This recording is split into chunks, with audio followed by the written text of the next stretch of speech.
If you were thinking about just picking a product, potentially making it slightly better, then hoping to get all your traffic from Amazon, I would most likely advise against that. There's probably things that you're missing, probably someone else that can do that exact same thing for a little bit cheaper, negotiate a little bit better cost, and run your product to the ground. Let me show you my solution to that. Now, I feel like a bit of a broken record lately. I've done a lot of private label products. Over the years, I think I've sold like somewhere in between 15 to 20 private label products. And surely enough, most of them result in a really nice amount of money being made in the first 6 months and then dwindling off after with the need to keep launching and launching and launching. And it's hard to stick to really nice profit margins because stuff like this happens where someone will come in and do $9.99 and then someone does $5.59, etc. Now, I've expressed my feelings about that openly on the channel here for a while, and my whole point of doing that is to transparently always let you know what I'm working on. I think of this YouTube channel as more of a way for me to document what I'm doing and in real time let you know how I feel about certain markets,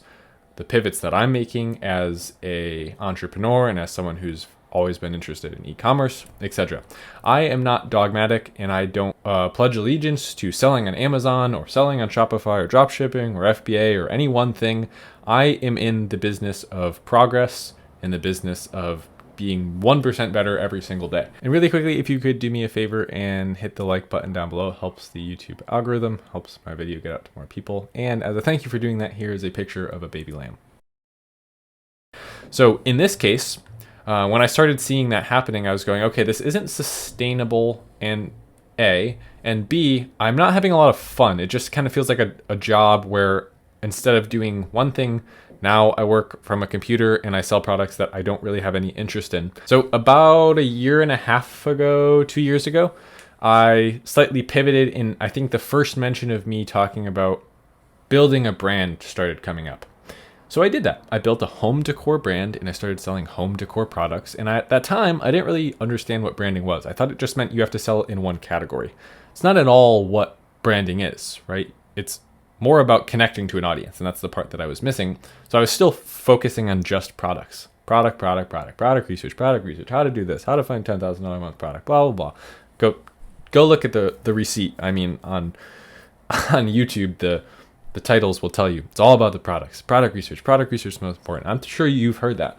And it's not true. The customer who's buying the product is the most important. And obviously, if you can have 1,000 people that always want to buy something from you several times a year, it's far better than having to find a new customer every single time that you want to sell a product. So whereas the typical private labeler and new Amazon seller is looking at products, they're looking at things like this, 2-tier countertop fruit basket. They're trying to get more niche and more long tail and find certain things that they think no one else will be able to find. Well, the sad thing is, and also the happy thing is, it's a dichotomy really, is that more and more people are doing this, which is cool. More entrepreneurs finding, ways to sell online. That's a good thing for the market. It's a good thing for everyone to have more people trying to do, business. However, the downside of that is, as any individual within that space trying to compete, everyone else is going to see the product that you thought was a perfect opportunity that's hidden, and within 6 months, you will start having a race to the bottom in price. Now, if you are able to differentiate enough in a way that the customer loves, where you gain the majority of the market share, and it's unreplicable by a competitor, then you've done what I'm about to show you. So in that case, if you're going to complain, oh, private label works, I'm doing it this way. Well, actually, no, you're not just private labeling then. Because if you were just private labeling, you took a product that anyone can order and you put your logo on it. And that's all that you did. You made a slight change to it. And someone can still order it, put their logo on it, and then that's private labeling. If you are making a fully customized product and then backing it with some kind of brand importance and trustworthiness from brand packaging standpoint, you have social media, etc., then you're brand building, really. You're not just private labeling. So what you should do instead is find a customer and make a line of products for them. Now, it sounds simple. Okay, you're still saying products. You're still saying customer. Why does it matter if I find the product first and the customer second, the customer first and the product second? It makes a huge difference, right? Because how do you know what to do? All of that feedback about what to do comes from the customer. You have to be listening to them. You have to be open to them. You have to build a space for them to communicate with you. Why do you think that Apple is as big as Apple is? They build for the customer. They build based on what the customer does. Figure out exactly what the customer wants and needs, and then they make it. right? They don't just try and innovate and engineer on their own. They think of exactly what needs to be done and they do it. So we can see here, Holman Hatfield is the one selling this display case, this awesome watch rack here. One next to it, they have this sponsored banner up here, selling two different options as well. And then we come over to their Instagram, they have 15,000 followers. Believe it or not, this brand is only, I think, 2 years old, maybe not even that old. So they've been able to make a massive amount of progress in that amount of time. And they're selling wooden customized products. Now, it's a rather simple product and it's hard to create some kind of intellectual property around this. So the key factor here is, people can still make products that look like this. It's the connection to the audience, because people want the Holman Hatfield one. They come from Instagram, they see your ad, they come from the website, they move over to Amazon, they buy it, and they move to the website and they buy it. They don't care if there's one that's kind of like this for cheaper, right? That's the key distinction. When the product is the main focus, like a kitchen gadget, no one cares if there's a 2-tier countertop fruit basket from you or for someone else.